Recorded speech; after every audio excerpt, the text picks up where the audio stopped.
Certa feita estava Jesus a pregar ou a ensinar os seus apóstolos e alguns discípulos. Quando bateram à porta, alguém foi abrir, não é? Alguém foi ver quem era, e depois disseram-lhe: está ali tua mãe e teus irmãos.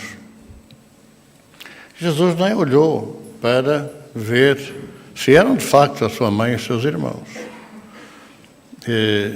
E disse de imediato: e quem é minha mãe e quem são meus irmãos? Todos nós podemos fazer esta pergunta: e quem é minha mãe e quem são meus irmãos? Como é que nós caímos num lar, naquele lar? Como é que é um pai e uma mãe determinados? Como é que, por exemplo, ainda agora também acontece, mas ainda quando era jovem, quando era criança, muitas crianças, muitos bebés vinham absolutamente numa noite ou numa passagem, digamos assim, de brincadeira, e que dava direito a que as jovens engravidassem. Depois teriam, ou eram obrigadas, como a certa altura passou a ser obrigatório ter pai. Ainda havia um tempo que era pai incógnito, mas depois passou a ser obrigatório ter pai.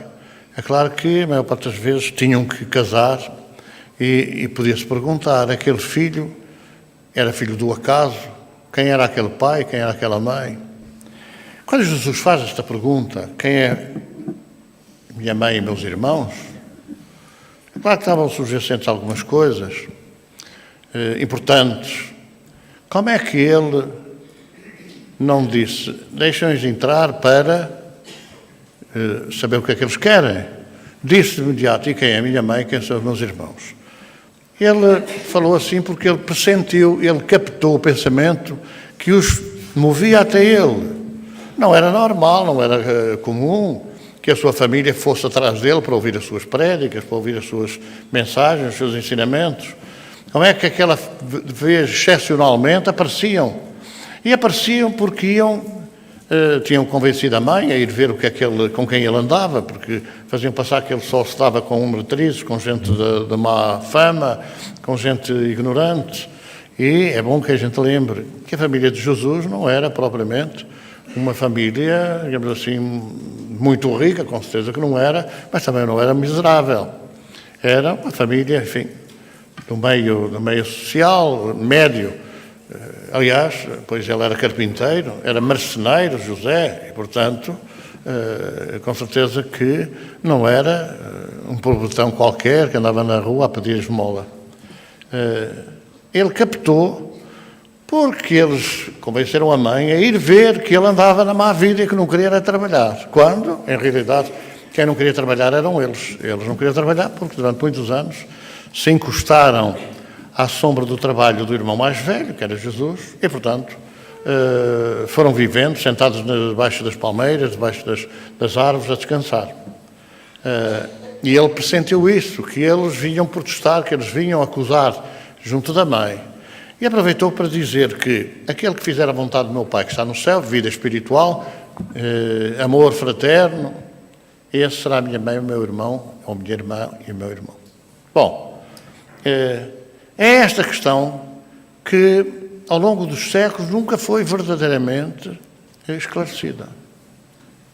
Nunca foi verdadeiramente esclarecida. E dá origem hoje a uma série de equívocos, uma série de, digamos assim, de ignorâncias, pequenas ignorâncias, que depois fazem com que a vida corra como corre e que se chegue a uma crise moral desta dimensão. Então nós hoje vamos trazer aqui esta questão da família. A questão da família. Não é assim, mas nós, bolas, já não é agora que eu vou aprender. Já tenho netos, quer dizer, já não há nada a fazer, quer dizer, os filhos já são quarentões e tal, vou ensinar agora aos filhos, já devia ter sido. E, portanto, nós podemos partir desta premissa. Bom, então, muda o disco, não é? Fala de outra coisa, porque essa já para nós não interessa. Mas talvez a gente ainda tenha uma palavra a dizer, um conselho sem ser acusatório, não é? Uma orientação aos netos, porque hoje, vale a verdade, sem avós, os filhos vêm-se aflitos. sem avós, os filhos vêm-se aflitos. Uma percentagem elevadíssima de avós têm que levar os netos à escola, têm que ficar com os netos em casa, têm que passear com os netos para ali, para que os filhos possam trabalhar, ou os genros ou as noras possam trabalhar. E, portanto, hoje ainda é mais, se calhar, importante, por exemplo, na minha infância, ou na nossa infância, de alguns que aqui estamos, que a mãe não trabalhava, quer dizer, trabalhava mais, às vezes, com o pai. Porquê?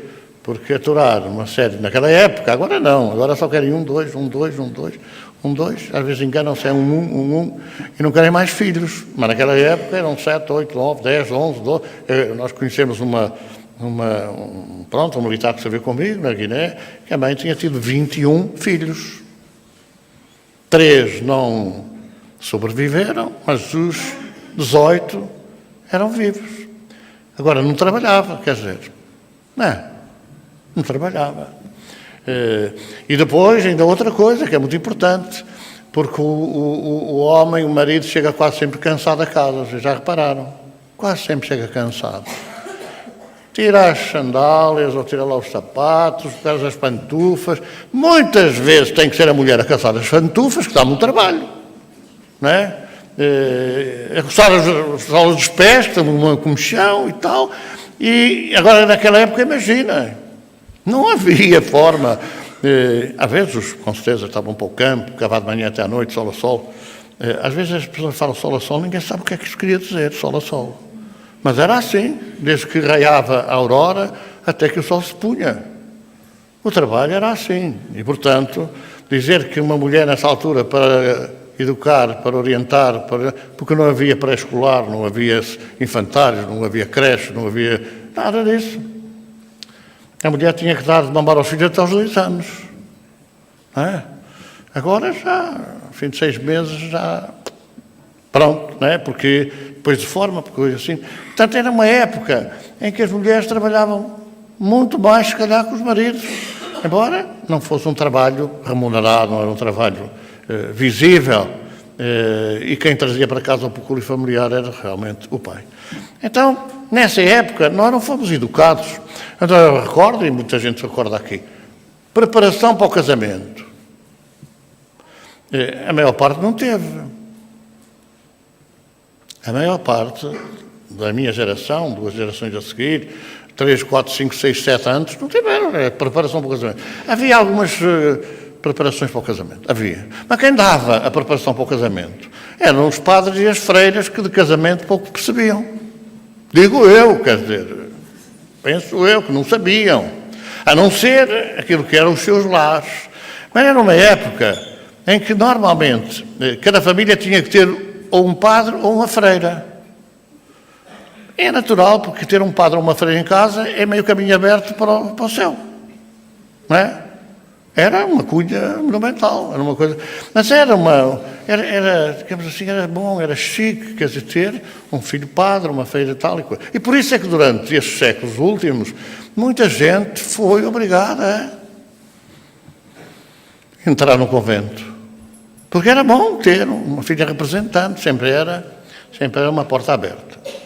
Portanto, quer dizer, não há, nessa época, não havia, nem sequer havia tradição. Aliás, é uma época que em anterior era pior, que a mulher era um instrumento só. Era como se fosse uma viola, que tinha que estar afinada, porque a coisa era complicada se não estivesse afinada. Então era uma coisa. Não podia sequer aspirar a mais qualquer coisa íntima, uma sensibilização mais profunda. Não podia, porque era considerada de má porte. Era considerada de má porte essa época. E, portanto, é todo um conjunto de coisas que fizeram passar de geração em geração a mesma coisa, a mesma forma de estar, a mesma forma de viver, a mesma dependência. Eu às vezes ainda vejo aí na rua, que até fico assim a olhar um bocado. Vai o homem à frente a correr e a mulher atrás, com as pernas mais pequenitas, tudo atrás. Não há ao lado, quer dizer, há alguns ao lado, não é? Não há ao lado, mão dada, braço dado, já não há. Entram por uma porta dentro de qualquer sítio, vai sempre o homem à frente, porque tem prioridade. Ainda sou do tempo que a mulher ia à frente. A gente dava lá dentro do passeio à esposa, à mulher. Agora não, agora de qualquer maneira. Ainda por cima, ei, despacha-te. Isto é o quê? É falta de preparação, não é para o casamento. Há aqui um autocarro que vai aqui da freguesia para Viseu. Há tempos vinham, pronto, umas senhoras grávidas, mais umas velhotas, mas não sei o quê. A juventude entrapou o autocarro, tudo a correr, a empurrar os coisas, para se sentarem à frente. Que o chofer, ou acho que era até uma senhora, parou e disse assim, faz favor, levantem-se para dar lugar a estas pessoas. Isto é o quê? Falta de... Não é instrução, não. É falta de educação. E porquê é que é falta de educação? Porque hoje nós entregamos a educação aos outros. Hoje, quem educa os nossos filhos são profissionais da educação. E, curiosamente, como já temos dito algumas vezes, às vezes não aturam os filhos em casa, mas têm que aturar os filhos dos outros, 10, 15, 20. E a gente não faz ideia do que é que se passa. Como é que as coisas correm? E mais, nós não temos tempo para educar os filhos. Nós não temos tempo para falar com os filhos. Nós não temos tempo para orientar os filhos. Não na instrução, que isso é uma coisa que as escolas devem se responsabilizar. Mas na educação. Educar. Dar uma orientação para a vida. E isso hoje. Os filhos, com que idade é que vão sair de casa? Com 1 ano ou 2, já vão lá para o infantário, lá vão para a creche, lá vão para a coisa e tal. Porque é verdade, a gente não tem tempo. Talvez, se poupasse muito dinheiro, se o Estado atribuísse às mães um vencimento durante um certo tempo, como acontece nos países nórdicos, em que as mães, durante 2 anos, têm um vencimento para cuidar dos seus filhos. E isso o que é que faz? Que a mulher se habitua àquele emprego e passar 2 anos engravida outra vez para mais 2 anos de emprego. E depois mais 2 anos de emprego e de repente reforma-se. Mas isso é brincadeira? Isto é justo. E é um investimento social muito importante. Porque qualquer dia, quem é que domina a sociedade em geral? Dominam aquelas culturas em que quanto mais filhos, melhor. É crime que não deixar vir o filho, é crime o aborto. E então começa a haver nessas sociedades, nessas culturas, famílias com 10, 15, 20 filhos, depois de várias mulheres, não é? 30, 40. Ainda no início do século passado, havia aí, por exemplo, Dom Dinis, que não foi no século passado, já foi um bocadinho mais atrás. Dom Dinis tinha, é muito, muito curioso, porque ele tinha várias mulheres. A Rainha Santa, enfim, deu-lhe o primeiro filho, que era uma mulher. E nessa noite do nascimento, ele nem pegou na filha, porque ele queria um filho. Então, pronto, saiu para ir ter como amante. É claro que o segundo filho que ele teve, que ela deu, era um filho mesmo. Era mesmo um homem, não é? Afonso. Mas, curiosamente, na mesma altura, ele fez outro filho, também Afonso. Mas é uma amante. Bom, é claro que a história conta que, de facto, a rainha ficou chocada, mas ela era um espírito de escola, era um espírito de grande elevação já. E de maneira que, embora sentisse, porque não há ninguém que não sinta, não há ninguém que não tenha sentimentos quando está no corpo, então ela, pronto, ela aguentou. Depois havia de ser uma luta tremenda entre os dois Afonsos, porque o Afonso, que era o herdeiro, tinha ciúmes do Afonso que não era o herdeiro. E o Afonso que não era o herdeiro era mais parecido com o pai em termos de gostos musicais, etc., do que aquele que era o herdeiro. Depois gerou-se ali aquela confusão que deu guerra. Que depois deu guerra entre eles todos, que a rainha foi mais ou menos apaziguar. Mas um dia a rainha soube que afinal não era só um Afonso, eram não sei quantos. E um dia confrontou Dom Dinis. Eu não assisti a essa conversa, tenho que confessar. Mas ele ficou amarelo, parece, quando ela lhe disse, tu não tens um, nem dois, tens muitos. E ele respondeu uma coisa elevada, muito elevada, que queres, mulher? Para exercer o poder, eu tenho que ter filhos para lhe atribuir a governadoria das terras. Minho, Trás-Montes, Natural, Beira-Mar, então ele tinha que arranjar um filho para cada província. E ele materializava o poder através do poder dos filhos. Logo, bastardos, como é natural. Logo ele disse: o que é isto? É de Estado, isto é um dever patriótico. É um dever patriótico, não é? E então tinha uma porção deles. E como é que ela respondeu? Vamos fazer um lar. Então vai chamar ao Paço Real todas as mulheres que têm filhos teus, e é aqui no Paço Real que eles vão ser todos educados e que as mães vão ser acompanhadas. Mais ou menos o que se passa hoje, não é? Mais ou menos. Então é necessário que nós, para podermos educar, também nos educarmos. E então é importantíssimo que, para nós orientarmos os nossos filhos, educarmos os nossos filhos, não é instruirmos. Temos também que saber. Nada melhor hoje do que nós compreendermos estas nuances, podermos ajudar os nossos filhos sem ser ar de crítica ou de julgamento acusatório. Porque fomos nós que não lhes demos essa orientação. Nós não temos que acusar ninguém. Agora, podemos já dar aqui uma dica, uma ajuda, um passo, aconselhar os netos, para assim e tal. E depois outra coisa que a gente tem que ter a noção. Não é pelo facto de sermos pais que somos mais espertos que os filhos. Eu tenho um bocado de receio de falar nestas coisas, porque já contei há tempos uma pecarrachita assim que não tinha esta altura. Foi ao meu gabinete com a mãe e disse à mãe assim: a minha filha quer falar com o senhor. Eu olhei, eu vou falar uma palavra que se dizia na minha... Para aquele pivete, não é? É o pivete que quer falar comigo. Podiam conversar ou... Está bem. Podem entrar. Não. Ela quer falar sozinha. Aí, não pensei que fosse uma declaração de amor, não é? Podia ser. Está bem, pronto. Então, lá. Ela sentou-se, pequenita, quase não chegava à secretária, e disse assim: olha, a minha irmã mais nova pode ser a minha avó que já morreu. Aí eu pensei duas vezes: eu minto ou não digo nada e ela vai acusar que eu não quero dizer. Está bem, bom, vou dizer. Pode. Pronto. Veio à porta, abriu a porta. Ó mãe, já podes vir. A mãe entrou e ela diz assim muita coisa. Sabes, eu não te dizia que a mana pode ser a avó que morreu? E depois virou-se assim. É que eu disse isto à minha mãe e ela disse: não pensas nisso, agora estás com essas coisas. Estás a ver coisa. Não, mas eu ouvi na palestra o senhor dizer que podiam.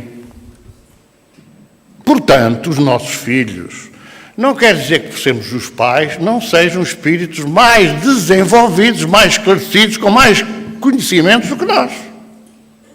Não é conhecimentos... Há pessoas simples, humildes, que têm filhos médicos e assim, já sabe. Aqui há uns anos, um senhor de 76 anos, posso desabafar consigo? Pode. Ele era mais velho que eu, uns 20 anos na altura. Mas eu pode. Então eu gostava de desabafar. Então no meu gabinete, mas assim, sabe, tive o maior desgosto da minha vida. Toda a minha vida lutei para ganhar dinheiro e possibilitar que o meu filho fosse médico. E consegui. Pois, a semana passada, ele bateu-me. Foi violento comigo. E foi o maior desgosto que eu tive na minha vida. É evidente que estas situações são para a gente meditar um pouco. São para a gente meditar um pouco. Porque é que se chega a este ponto? Chega a este ponto porque nós não tivemos uma educação religiosa à altura das circunstâncias e com verdade. Há bocadinho alguém me pôs em um jornal dizer assim... tem que confessar ao padre. Eu até pensei que aquilo... Não é? Mas é curioso que depois diz assim, não se podem confessar a Deus. Quem tem que confessar é o padre. Porque... Não, mas a gente confessa... Então para comungar também não pode. Então quer comungar, então agora vai também comungar com Deus. Às vezes há coisas que se explicam de uma maneira que é desastrosa. Porque isto não tem nada a ver com a realidade. Não tem nada a ver com a realidade. Deuteronômio, capítulo 18, quando a gente não tem tempo para se confessar, há uma confissão coletiva. É assim, pactuei com Satanás para toda a gente, não é? Há uns que pactuaram, outros que não pactuaram, outros assim, outros assim, são todos diferentes, não somos todos iguais. Então dá para refletir sobre os erros que normalmente a gente comete, se cometeu ou se cometeu. Se foram mais graves, se foram menos graves. A gente pode arrepender-se diretamente com Deus, não pode? Pode. Mas tem que ser, não tem nada que ser. Mas é uma estrutura montada por nós, há séculos que isto já se passa, não é de agora, e nós estivemos no bailinho. Fomos nós que estivemos a querer saber, às vezes. Há coisas muito interessantes que a gente deve saber. Na época da Inquisição, a confissão auricular, a confissão ao ouvido, para que ninguém ouvisse, muitas vezes funcionava como? Em descobrir quem eram os hereges. Por exemplo, quando os judeus, que tinham que ser cristãos novos, continuavam no seu culto semita, no culto da sua religião, em segredo. E muitas vezes, ao ouvido, que ninguém sabia quem era, acusavam-se essas pessoas, que eram muitas vezes, a maior parte das vezes, muito ricas e poderosas, para as incriminar. Naturalmente, isso dava asa ao quê? À prisão, à apropriação de todos os seus bens e, muitas vezes, à fogueira. Portanto, fomos nós, não foi agora aí aqueles malandros do antigamente. Aqueles malandros do antigamente éramos nós, reencarnados noutras vidas, em outras experiências. Então nós temos que perceber tudo isto, temos que receber alguma educação nesta área para podermos passar aos outros. Mas já lá vai o nosso tempo. Mas ainda podemos dar alguma opinião. Podemos ainda dar alguma orientação. Porque há situações em que há desequilíbrios profundos na família que têm que ver com perturbação espiritual. Houve tempos que era o diabo, Satanás. Quem são os demónios? Eu aprendi assim na catequese. Já foi há 70, quase há 60 e tal anos. Mas eu aprendi. São espíritos malignos que vagueiam pelo mundo para a perdição das almas. Aprendi assim. E acho que, não sei se ainda hoje é assim. São espíritos do mal. Quem são os espíritos? As almas das pessoas que morreram. Não são fantasmas, nem são as almas das pessoas que morreram. Então nós temos que entender muita coisa para pôr em marcha na nossa vida, na vida dos nossos. Há tudo uma bondade nos laços. Não há. Há problemas complicadíssimos. Há muita dor e sofrimento. Há muita dor e sofrimento. Temos alguma coisa a ver uns com os outros? Às vezes temos que ver coisas boas, outras vezes temos que ver coisas más. Coisas más. Há ciúmes na família, Há pais que têm ciúmes dos filhos. Há pais que têm ciúmes dos filhos. Eu conheci particularmente muito perto que não podia ver o filho abraçar a mãe. Porquê? Perguntei-lhe muitas vezes, bolas, é filho. Mas não sei o que é que se passa, não consigo. E andava a mirar atrás das portas e atrás para ver o quê? Mas o que é que você quer ver? Saía do trabalho para ir a casa ver. Olhava a mulher com olheiras, que há situações em que essas coisas acontecem, com noites mal dormidas, etc. Já ficava desconfiado que ali havia coisa. É uma loucura. Porquê? Porque realmente esses três personagens, espíritos, tinham tido uma experiência anterior em que houve troca. Isto é, houve luta de galos para apanhar a mesma mulher, um venceu, o outro perdeu. E agora vieram trocados. O que perdeu venceu e o outro não tinha nada que vencer porque era filho. Mas aquela coisa antiga que estava lá no subconsciente, que estava lá dentro, no íntimo, continuava a fazê-lo desconfiar. Porquê? Porque outras entidades picavam. Olha aqui, vai ver, sai aí, vai não sei o quê. E isto ocorre muitas vezes em muitos de nós. O livro dos Espíritos fala nesta pergunta 203. Desde que tivemos muitas existências, o parentesco que remonta às anteriores, a doutrina dos Espíritos é dos Espíritos. Kardec codificou, mas foram os Espíritos que vieram trazer. Não poderia ser de outra maneira. Quem é minha mãe, quem são meus irmãos? Se há ligações, é de outras vidas, não é de agora. Mas não e tal. Às vezes a gente diz assim, coitada, aquela criança, 9 anos, violada, aquele malandro. Não, mas Deus não é injusto como a gente o pinta. Por que é que aquela criança foi violada? Por quê? Porque aquele malandro a violou. Não é isso só, não. Por que é que Deus permitiu? Então Deus não existe, não sejamos hipócritas.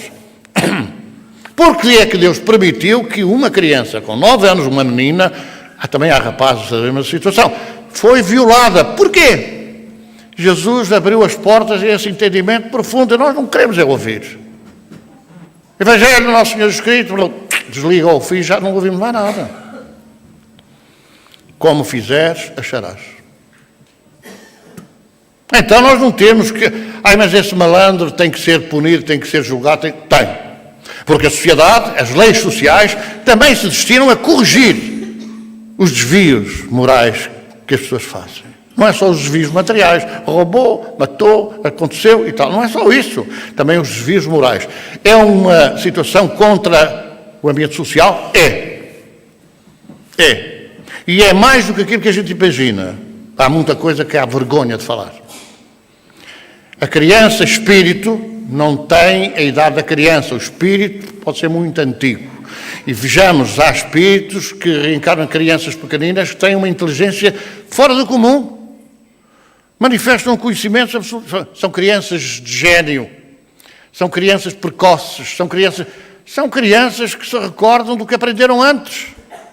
Não é possível, como o Guinness fala, o livro do Guinness, que uma criança com 15 dias, não é? 15 dias no berço, a mãe toda apaparicada, não é? Como a gente conhece as mães.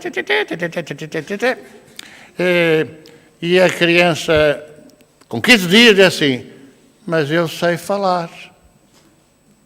E a mulher está no Guinness, é uma coisa comprovada. Ficou espantada, 15 dias a falar. Bom, chegou o marido e disse, sabes, o nosso filho fala. Está bem, mulher, amanhã vamos ao psiquiatra, que estás a precisar de uma consulta.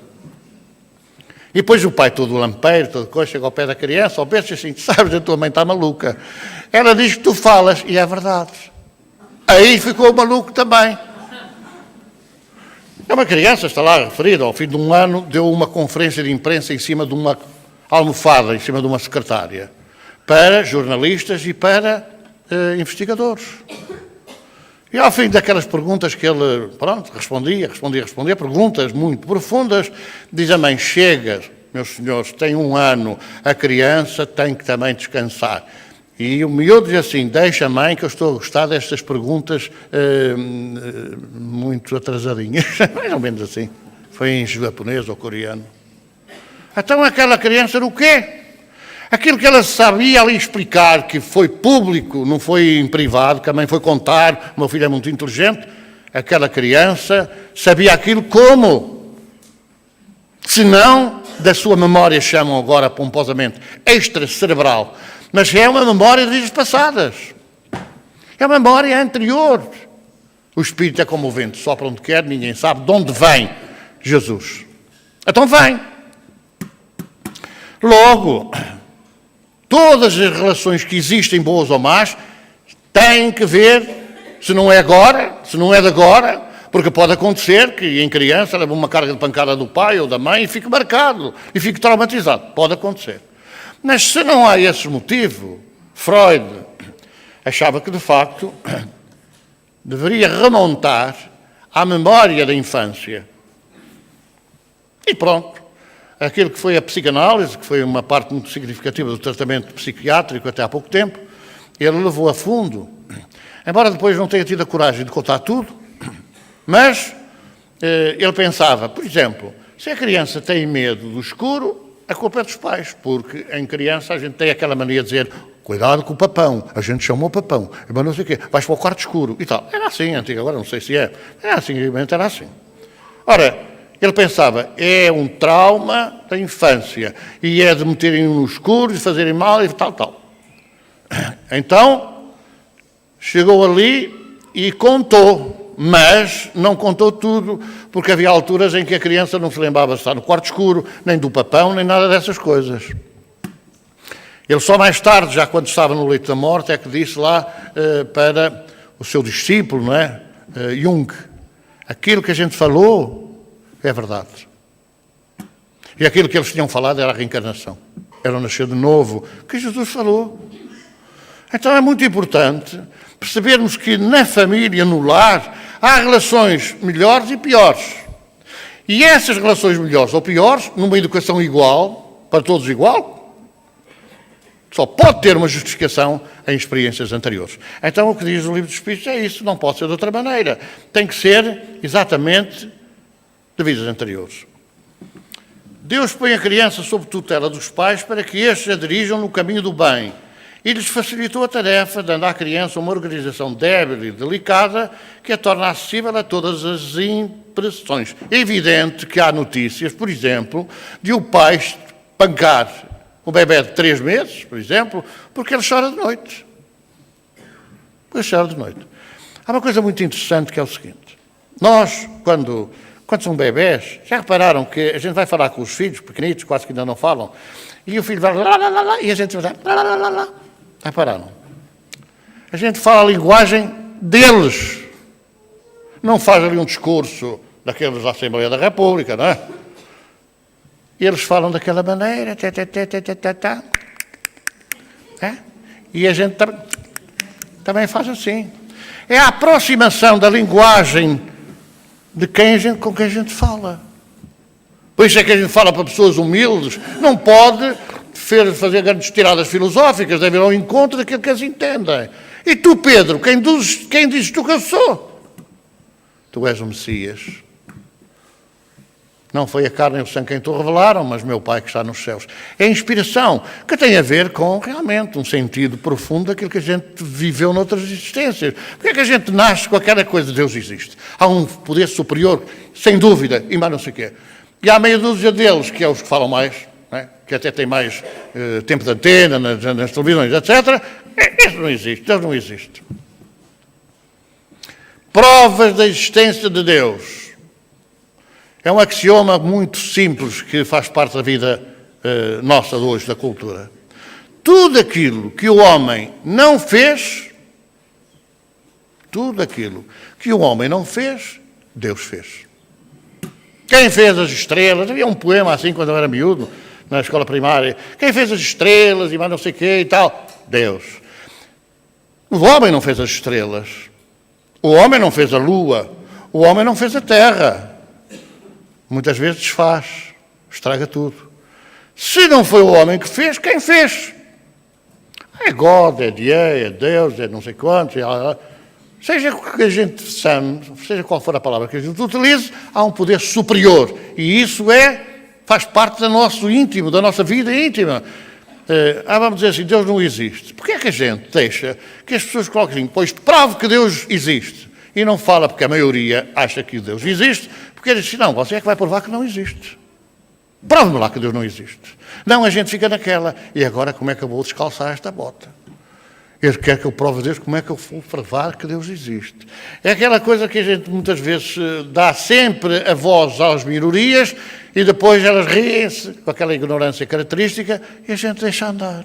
Um dia vai aprender, um dia vai conhecer. Quando nós filosoficamente devemos apresentar os nossos argumentos de forma a que não haja contra-argumentos.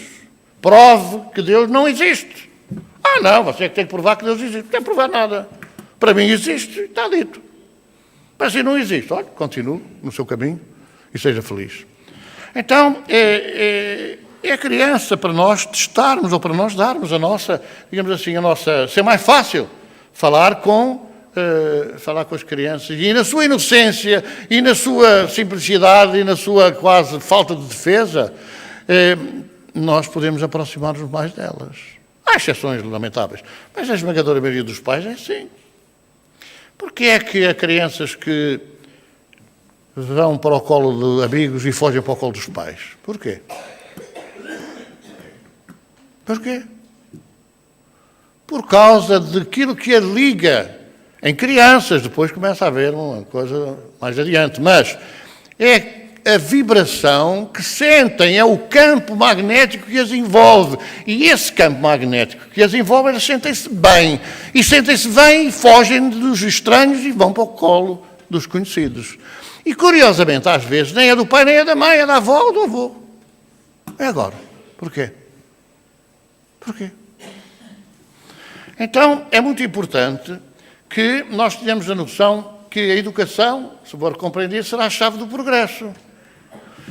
E hoje a gente descura muito isso e depois confronta-se com o quê? Com as crises da adolescência que são, às vezes, irreversíveis. É evidente que se nós temos, por exemplo, um jovem que é toxicodependente, não é só a causa próxima. A causa próxima não é só a causa próxima. Pode haver causas anteriores que estejam na forja num momento próprio, é como os vírus. Todos nós temos no corpo o vírus da tuberculose. Todos, ou o vírus da sida, ou o vírus daquilo, estão adormecidos. Ou do cancro, estão adormecidos. A gente distrai-se, não é? Abusa disto ou daquilo e eles podem acordar. E por isso é que os antibióticos devem ser tomados até ao fim, que é para eles não adormecerem só, para depois voltarem a acordar. É para morrerem mesmo. Então é necessário nós termos presente isto. Eles têm o sentido mau e o sentido bom. Ou nós aproveitamos para explorar o bom, e depois é mais fácil a eles combaterem o mal, ou então depois temos que confrontar com isso por falta de cuidado. E quero dizer outra coisa que é muito importante. O filho entra por este caminho, entra por aquele caminho. Nós somos os mais responsáveis. É escusado. Os filhos que são hoje, os pais serão amanhã. Os pais, perante os filhos, são mais responsáveis do que os filhos. Porque eles, muitas vezes, caíram por nossa culpa. E por isso vimos como pais, para retificar o erro que cometemos. E mais nada, esta é que é a realidade. Meu filho, carrega mais que eu sou culpado. Não se trata disso. Trata-se de nós termos uma força interior para dizer assim, não, eu vou levantar este fulano, que é meu filho. Eu vou ajudar a fazer tudo. Mas eu vou dar cabo da minha saúde porque ele não liga. Porque tem que fazer tudo para... Mas não vai adoecer por não conseguir. Vai fazer tudo, mas não vai adoecer por não conseguir isso. E adoecer e fazer adoecer tudo o resto. E abandonar a família e distrair-se dos outros filhos e por aí adiante.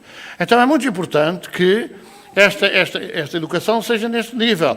Quando se conhecer a arte de manejar os caráteres, vejam como às vezes um acento faz uma diferença enorme, não é? Caráteres, que agora tiraram do acento, é caracteres. Mas caracteres podem ser letras.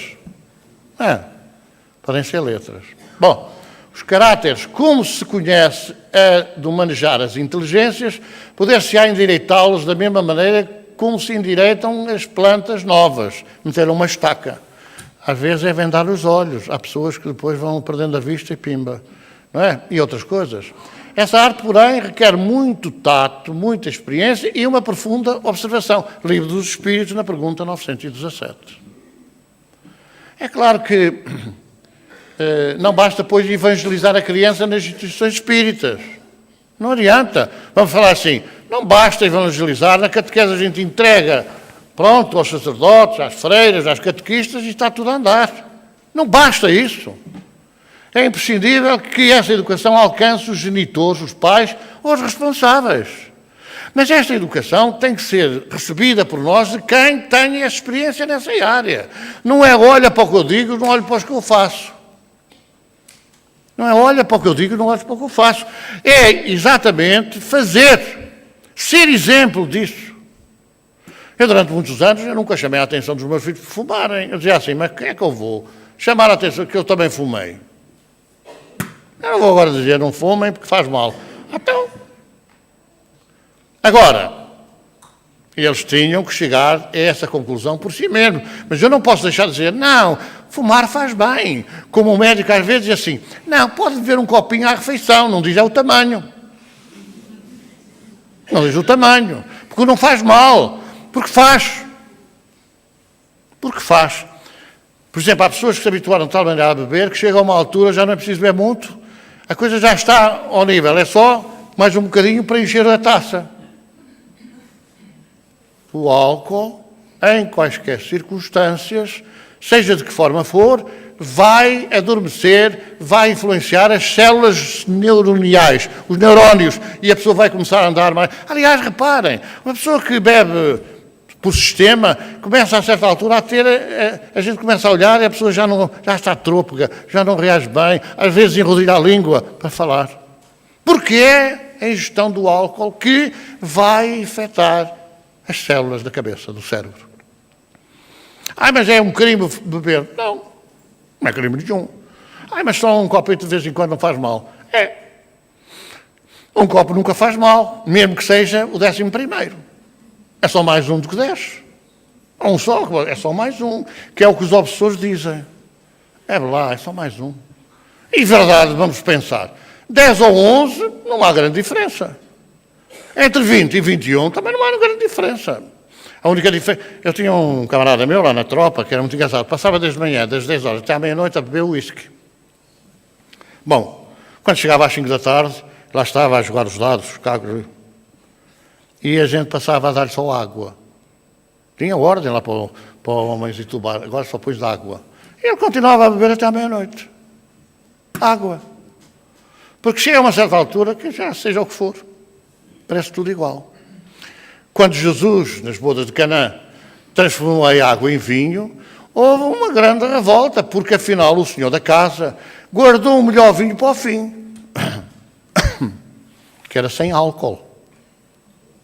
Não é? Porque foi água que foi transformada em vinho sem álcool. Ninguém acredita que Jesus fosse transformar para continuar com aquela bebadeira generalizada no coisa. Então é preciso ver, agora também já estão quase a descobrir o vinho sem álcool. Já descobriram o vinho sem uvas, agora só falta o vinho sem álcool. De maneira que é muito importante que sejam os pais a serem também educados para que cuidar da criança, esquecendo os pais da criança, parece o esforço incompleto. Cuidar da criança e esquecer, de facto, da criança. Enfim, nós podíamos ir por aí adiante, não é? Mas só temos aqui alguns poucos exemplos. Em cada cidade do mundo pode haver um pestalozzi que coopere na formação do caráter infantil, mas ninguém pode substituir os pais na esfera educativa do coração. Isto é, o Irmão X no Lar, um livro do Chico Xavier, mas este pestalozzi só foi a referência do século XVIII da educação na Europa. Uma escola na Suíça que ele montou, onde, aliás, viria também a estudar e também a desenvolver o seu aspecto de educador, Leon Hippolyte Denis Rivail, que era nem mais nem menos do que Allan Kardec.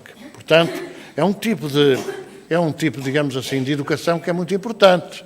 Isto aqui está-se mesmo a ver, não é? Já vamos ver o que é que acontece aqui. Pois vais levar uma carecada. Pois agora vais fazer o que eu quero. Pois agora é assim. E depois agora não sais. E depois agora há cozido e frito. E depois agora saem pela janela. É verdade que não é formar crianças iguais a um modelo ideal para nós. Os pais muitas vezes temos a ideia que os filhos vão ser aquilo que a gente não conseguiu ser. Que é muito grave. Porque são espíritos distintos, quer dizer, nós não somos iguais. Eu gostava de ser médico, não fui, então vai o meu filho. Eu gostava de ter sido padre, não fui, então vai o meu filho para padre. Não é nada disso. E também não podemos deixar de dizer que o filho pode ter uma inclinação para a arte, para a pintura, para a música. Pode. Não, vais ser sapateiro, ou vais ser trolho, ou vais ser agricultor, ou vais ser médico. Não é assim. Embora hoje há aquela ideia de que ser médico é que é bom porque dá muito dinheiro. E o que é que acontece? Só vão para a medicina os que têm mais 18 valores, ou 18 valores e meio. E depois são aqueles que são os teóricos, sabem tudo de cor e salteado. Na prática, a coisa é que a vida muda de rumo, não é? Muda de rumo. E às vezes as pessoas são de tal maneira atendidas na saúde que é só em cima de análise, exames em cima de exames, análise em cima de análise. E às vezes falham. Às vezes os exames não mostram a verdade toda. Há aí muitas doenças galopantes, por exemplo, leucemia fulminante. Olha, às vezes já está aí a mirar.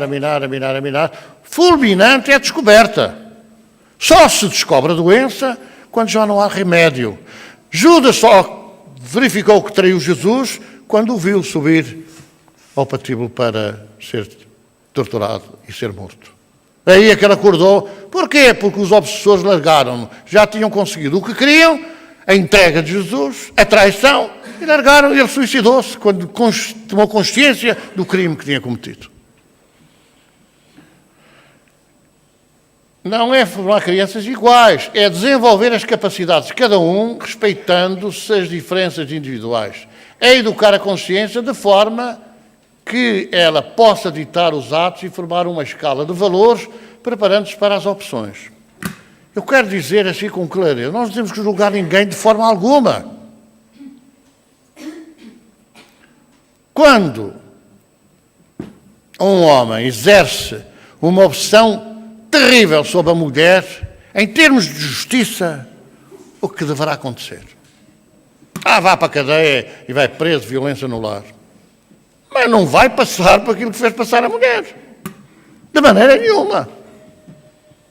A cada um segundo as suas obras. Não vai passar por isso, vai para a cadeia, está ali, cama, mesa, roupa lavada, cigarros. Já não cai mais. Cigarros e tal e tal. Droga até, tem tudo. E não vai passar pelo que fez passar, mas a lei de Deus é justa, é sábia e é infinita para todos. Não há forma de meter uma cunha. Se a pessoa torturou, vai ter que passar pelo mesmo. Como? Mulher. Como mulher. Ora, o que acontece é sempre isso. Onde a gente comete erro, tem que passar por o erro que cometeu. Temos que receber de volta aquilo que nós semeamos. Isto é, fomos livres de fazer, mas temos que colher obrigatoriamente o que fizemos, o que semeamos. Está no Evangelho de Jesus. E, portanto, não há como fugir. E pode haver assim, mas não sei o quê. Pode haver, não há muitos espíritos que viveram num corpo de homem que voltam num corpo de mulher. E voltam. E ponto final. É evidente que esse voltar tem consequências, às vezes, desvios profundos de vício. Mas não tem que julgar nada disso. Porquê? Se a pessoa vem de sexo trocado, tem que lutar para combater as suas inclinações. E não tem nada a ver com esse assunto.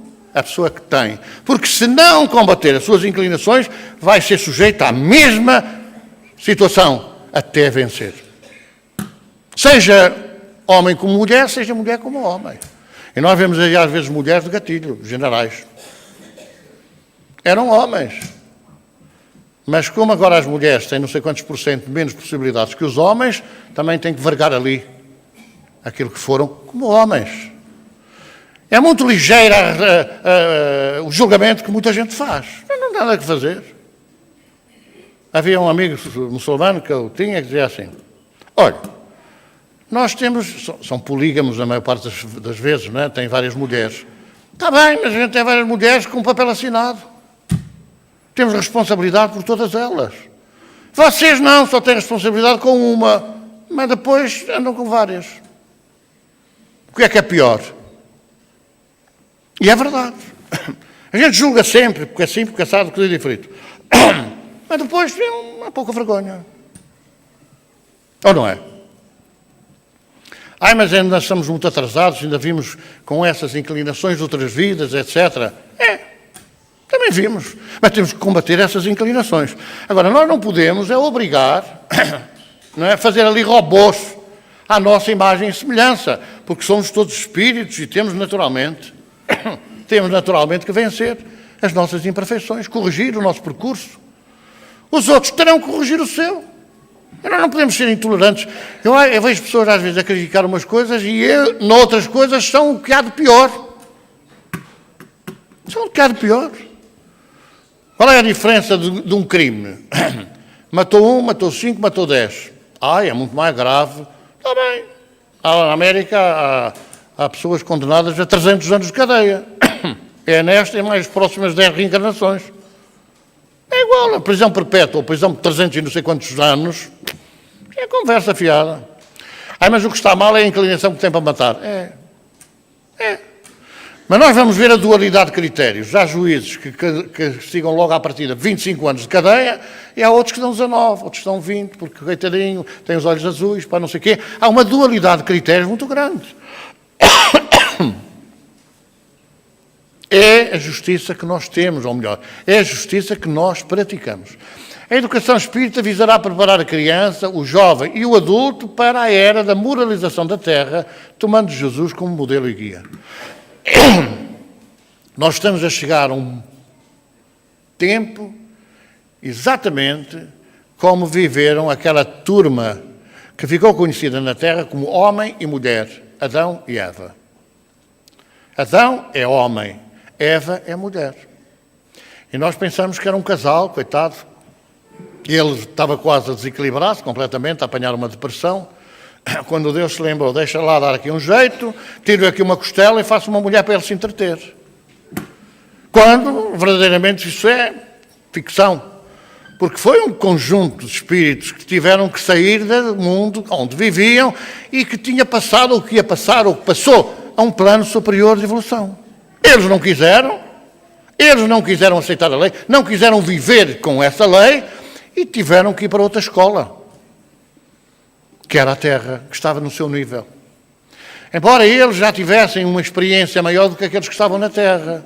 E por isso é que o tal de Caim matou o Abel, não é? E depois os pais puseram-no fora de casa e o rapaz, coitado, o rapaz saiu de casa, não houve mais filhos do Adão e da Eva, mas de repente a gente continua a existir, quer dizer, ele encontrou alguém, de certeza que havia mais gente. E havia, com certeza que havia talvez espíritos mais atrasados em corpos, não é? Da Terra, e naturalmente que tudo se conjugou para que os nascimentos, num plano da Terra, que era um plano de expiação e provas, a sair do plano primitivo, do mundo primitivo, com certeza que a vida correu até hoje.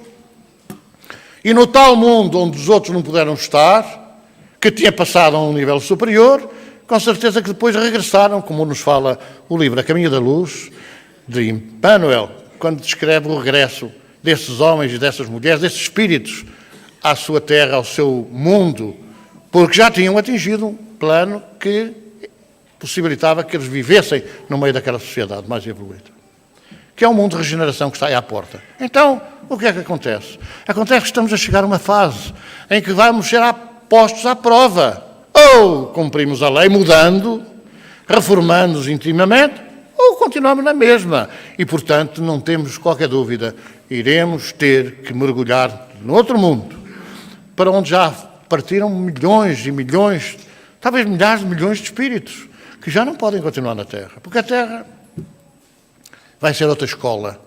Vai ser uma escola acima daquela que hoje nós temos. A Terra vai ser um mundo de regeneração, em que o bem vai suplantar o mal. Neste momento parece que o mal está mais ou menos equilibrado ao bem. Na Terra, parece. Às vezes a gente diz, não, há muito mais maldade, porque não se fala do bem. Só se fala do mal.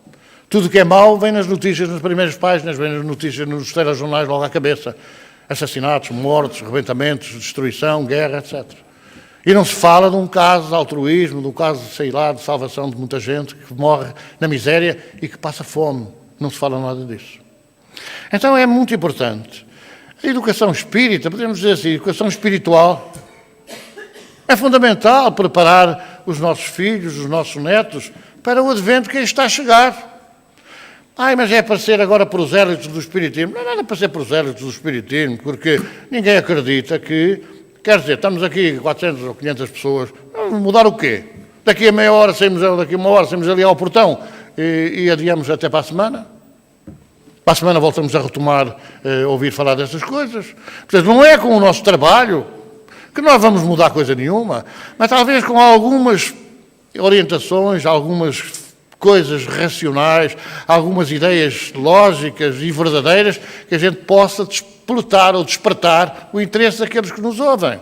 Que às vezes podem-se rir. Eu tinha um rapaz que eu acompanhei desde o princípio por causa dos discos voadores na tropa, e então ele vinha ao meu gabinete, falávamos muito dos discos voadores, depois eu até disse-lhe assim, olha, os discos voadores até podem ser campos magnéticos que os espíritos se cercam para se protegerem quando vêm à Terra. É. E então quem tem vidência, como a Lúcia e como o Francisco, não é? Quem tem vidência pode ver. Nem toda a gente pode ver, mas alguns podem ver. Então vêm esses campos magnéticos que os espíritos que vêm nesses campos podem materializar, tornar visível. Aquilo podem ser as aparições tangíveis. Pode ser.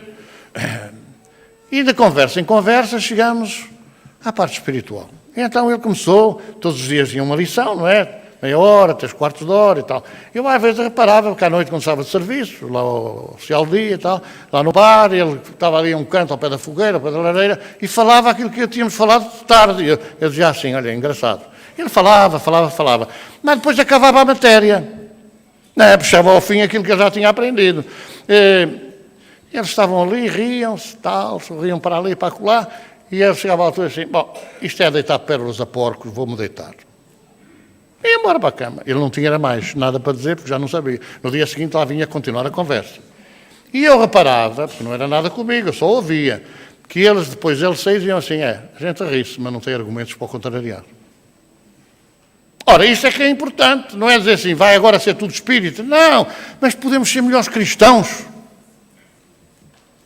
Eu não falo de católicos, falo de cristãos no sentido geral. Podemos ser melhores cidadãos, podemos ser melhores pessoas, podemos vir a ser homens de bem. Homens e mulheres de bem. Conforme Jesus apontava no seu Evangelho. Não é sermos bonzinhos de vez em quando, é sermos pessoas de bem. Por sistema, não desconfiar dos outros. Por sistema, ajudar os outros. Por sistema, sermos caridosos para com todos. E fora da caridade não há salvação. Então, é esta reflexão que nós precisamos fazer no nosso lar. Quem é minha mãe? Quem são meus irmãos? Quantas vezes os nossos filhos foram nossos avós?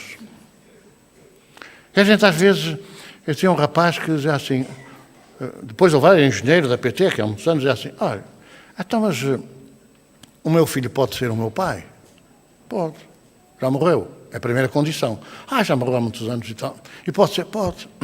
É que o rei do miúdo, a gente até fica envergonhada, porque convidamos para um jantar, vêm as pessoas amigas e tal, e o miúdo vai por baixo das mesas, faz xixi nos sapatos das senhoras, que é uma coisa que é melhor não nos tirar os sapatos, porque às vezes tiram os sapatos, ninguém vê e tal, e o miúdo fazia lá no sapato. Outras vezes levava o sapato para o quintal. Ora, não era o pai, o meu avô era exatamente isso, que segundo dizem. Era um brincalhão, passava a vida a fazer essas coisas. Então, será que ele pode ser o meu avô? Pode. Não vale a pena a gente dizer, pode ser. Então, às vezes a gente tem ali no lar filhos que morreram prematuramente, ou irmãos que morreram e estarem ali. Têm as mesmas, digamos assim, referências visuais, têm os mesmos traços fisionómicos, muito parecidos, as reações, a maneira de ser. E isso é mais frequente às vezes que a gente julga. Então vamos meditar sobre este papel na família, porque é muito importante, nós ainda estamos a tempo de ajudar alguma coisa, tudo não, mas pelo menos ir falando com os nossos netos, que às vezes nos surpreendem com comentários laterais que fazem. Vamos fazer a nossa redação pelos doentes.